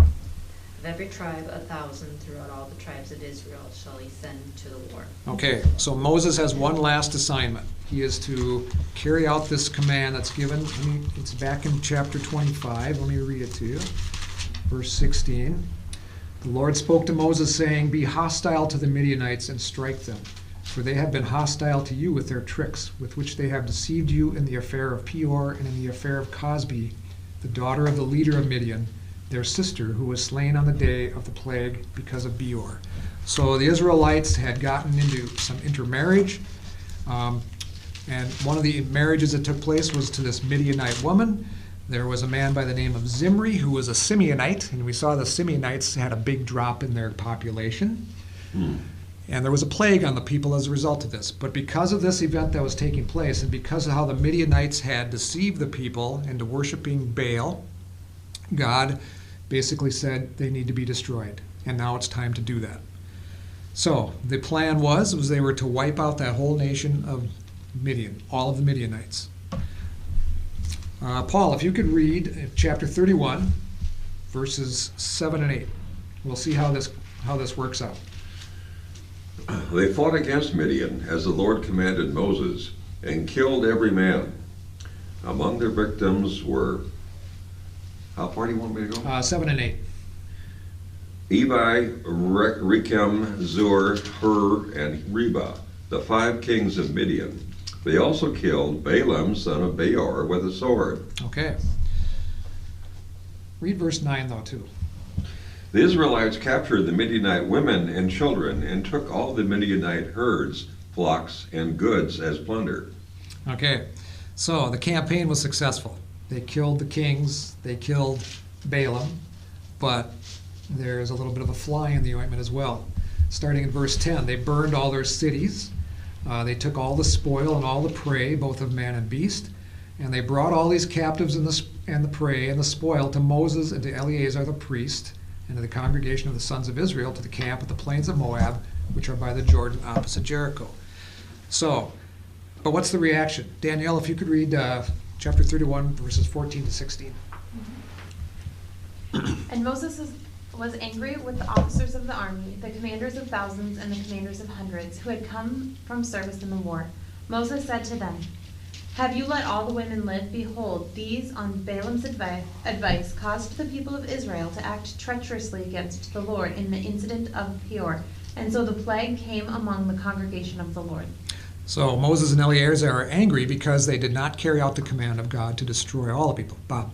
Where did Midianites drive from? Who? Let's see. I can't remember who they are descending from. Chuck, do you remember where the Midianites come from? Adam? Eventually. At some point. I'll have to research that for you, Bob. I can't remember right off the top of my head. But they had it in for the Israelites, and they brought the Israelites to a point where they were worshiping false gods. And so God said they need to be destroyed. And there's an action that needs to be taken. Joanna. That's Moses' father-in-law's people. He was from the land of Midian, that's correct. And that was during the lifetime of Moses that this change occurred. I mean, Moses was from those people. And he lived among them. Well, yeah. Joanne, if you could read 17 and 18, please. Here's the solution. Now therefore kill every male among the little ones, and kill every woman who has known man by lying with him. But all the young girls who have not known man by lying with him, keep alive for yourselves. Okay, so they are to slaughter all of the young ones, and keep all the virgins is what it boils down to. That's the action that needs to be taken. Once that's done, it continues on in the chapter. This act makes them unclean, and they need to stay out of the camp for 7 days. And all of the spoil that they have obtained needs to be purified, either with fire and water, if it's capable of being purified with fire, or just water if it can't handle the heat. But all of that booty, all of the spoil needs to be purified before it can be brought into the camp as well. And then they are to divide up the spoils as far as the livestock goes, and basically what it boils down to is there's a total of 675,000 sheep, 72,000 cattle, and 61,000 donkeys that need to be divvied up amongst the people. Grief. But there's an interesting, miraculous thing here that we should be aware of. Kathy, if you could read chapter 31, verses 48 to 54. Then the officers who were over thousands of the army, the captains of thousands and captains of hundreds, came near to Moses, and they said to Moses, "Your servants have taken account of the men of war who are under our command, and not a man of us is missing. Therefore we have brought an offering for the Lord, what every man found of ornaments of gold, armlets and bracelets and signet rings and earrings and necklaces, to make atonement for ourselves before the Lord." More? Oh, that's a good place. So what's the key thing here? What's the miracle?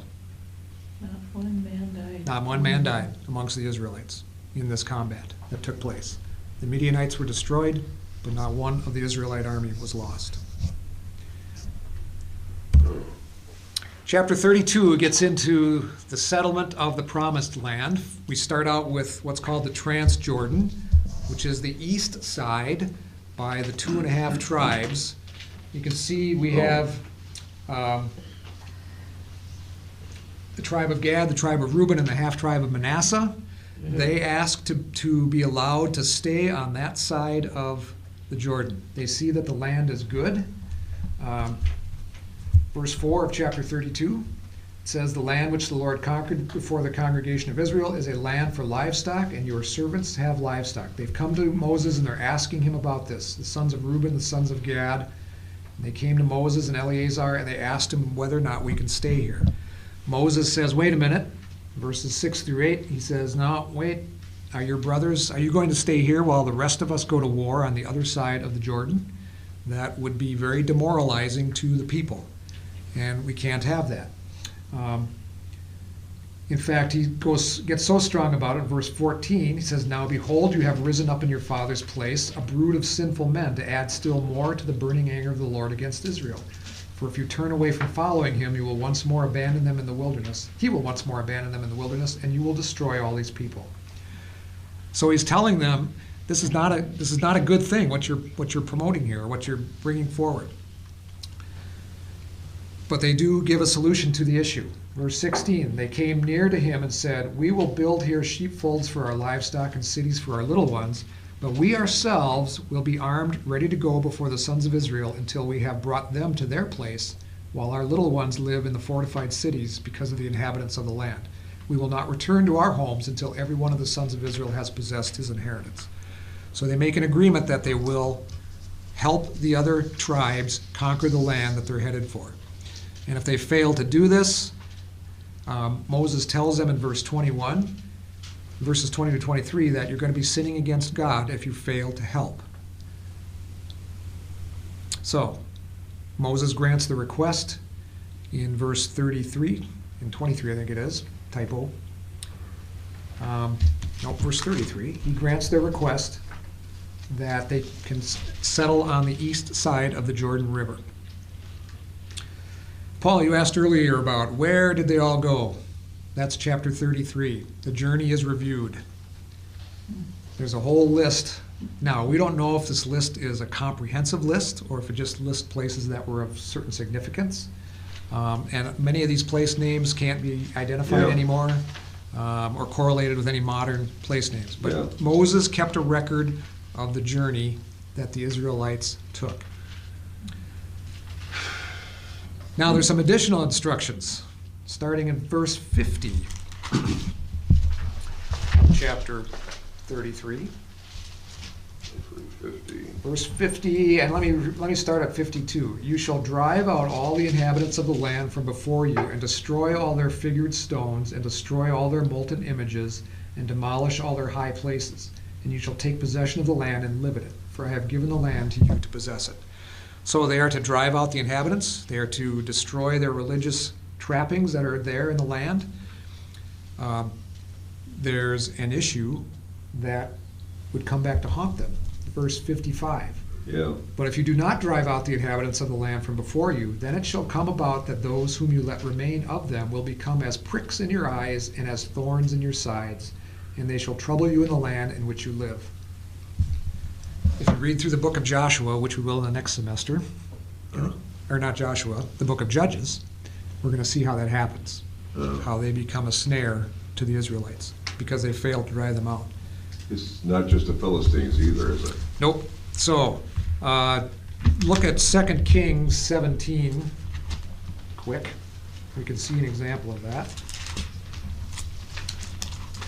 2 Kings chapter 17.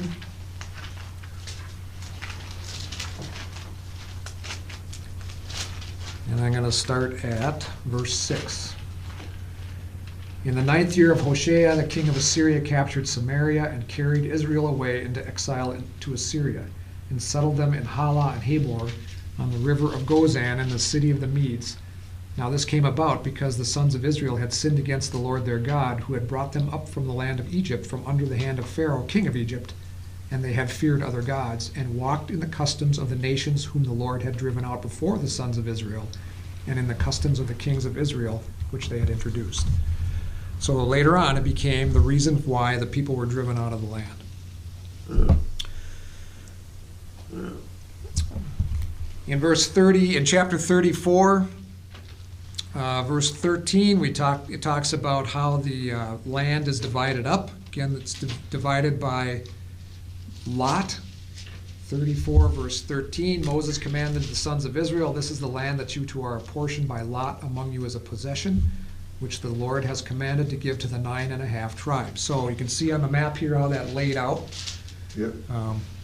on the other side of the Jordan.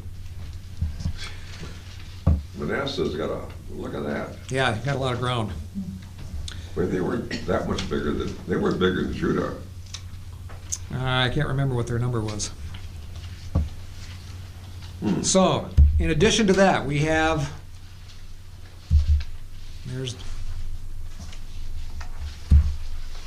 me see where I'm going here. Here we go. We have the cities of the Levites. The Levites did not have a land allotment, so there were 48 cities that were allotted to the Levites. And along with that, there was land around that. It's really hard to see on here, but the different colored little pyramids based on which group of Levites they are, whether it's the Kohathites or the Gershonites or the Merarites. There's 48 cities that are sprinkled around the land that are given over to the Levites. There's also the cities of refuge. There were 6 cities of refuge that were identified: Hebron, Shechem, Kadesh, Golan, Ramoth, and Bezer. These were cities where if someone accidentally killed another person, and it was an accident, they could flee to these cities, one of these cities, to be protected from those who were out to avenge the blood of the one who was killed. And they could go there until their trial came to determine whether or not they truly were not guilty of murder. And then they would have to stay there until the death of the current high priest. And once that death of the current high priest took place, then they could return to their own hometown. If they ever left the city of refuge, they were fair game. They could be killed by those relatives who were going to avenge the death of the one who was killed. Now, if this was a murder, different story. There's no city of refuge for a murderer. Then the revenge could take place.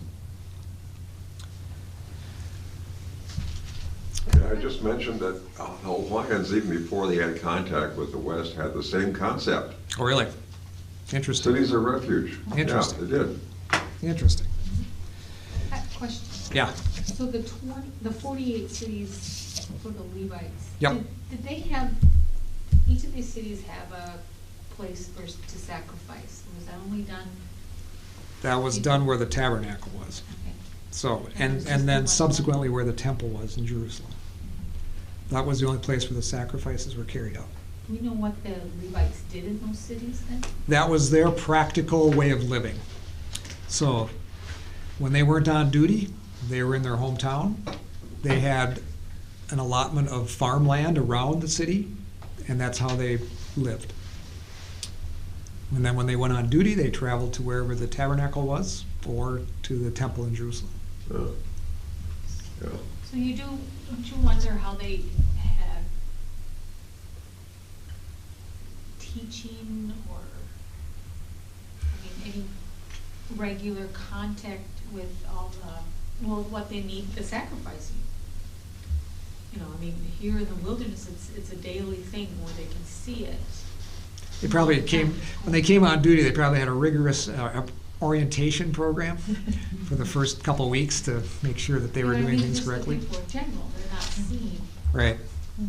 Most of the Yep.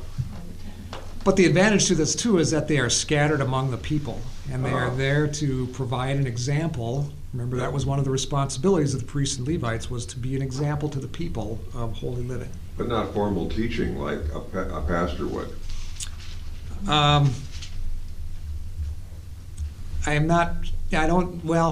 Again, it was probably teaching by example. They were to be familiar with the requirements that God had laid out, and so therefore they knew about the cleanliness laws, all of the various issues of morality and behavior and purity and all those things. So they would have been teaching along those lines. Numbers ends with a chapter on the inheritance of women. We talked about that back in chapter 27. What happens in the case where all there are the women? And basically what it boiled down to is these daughters of Zelophehad were required to marry within their tribe, because if they married outside of their tribe, then that inheritance would be gone. Even though they had inherited it as a daughter, if they married outside of their tribe, that inheritance would be, or that land would be lost to that tribe. So they were required to marry within the tribe of Manasseh. They married their cousins, is what it came down to. If you read in chapter 36, verses 10 through 12. I wanted to look at one particular verse to wrap it up. 36, verse 13.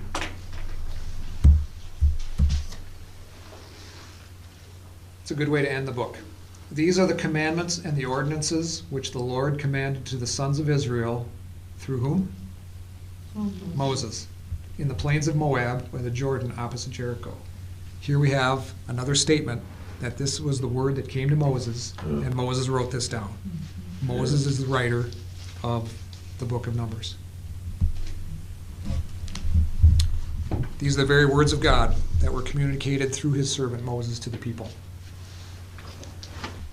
Father, we thank you for this book that Moses penned under your guidance and your leading. And Lord, we thank you that it is faithful and true, and we can bank on it. And we can learn from it, Father. We know that Paul tells us that in many instances, the events that happened to the Israelites in the desert as they were wandering happened as an example for us as believers today in how we should live our lives, and how we should respond to adversity, and how we should respond to your commands, and how we should look at you as holy and one who is worthy of our praise and our worship. So, Father, we thank you for how you have laid this out for us. We thank you, Lord, for the historical document that it is, that these events took place. And we thank you, Lord, that you have provided us with a window into your mind and into your heart. And Lord, we ask that you would help us to live out the lessons that we can learn from the Israelites, from the examples that they give, both good and bad. Father, we thank you for our class together. We thank you, Lord, that we have this opportunity to meet and to study your word. We ask for your blessing as we head for our homes now. In Jesus' name, amen. Amen.